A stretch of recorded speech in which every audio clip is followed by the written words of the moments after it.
This is PokePress coverage of the 2009 Pokemon Trading Card and Video Game U.S. Nationals in St. Louis, Missouri.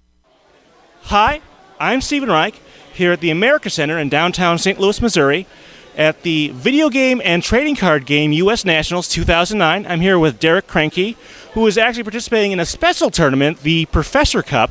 And Derek, this tournament has a somewhat unusual format. Would you like to explain that and the types of decisions you have to make when you're playing in this tournament? Yeah, sure. It's called a Solomon Draft, which is basically where you and your opponent, your first round opponent, you sit across from each other. You each open 8 booster packs. And then from those booster packs, you look at all the cards that you got. You don't look at what your opponent got. From there, you two shuffle every card that you opened all together. And you then flip up the four top cards of the pile. Then, for the first time, you roll a dice or flip a coin or whatever you want to do to determine who goes first. When you decide who goes first, the first person takes 1 card. The next person takes 2 cards. And then the first person who picked first picks the last card. And then from there, you keep going like that, and the person who went first then goes second, and you just back and forth alternate until all the cards are gone.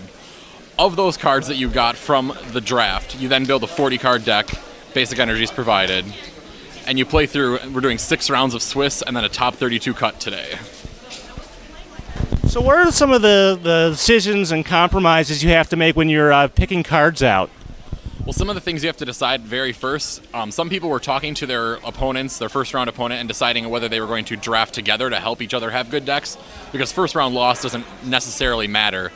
And so you really both want to have solid decks sometimes. The other thing that you have to worry about is counter drafting, which is where you take cards that your opponent may need.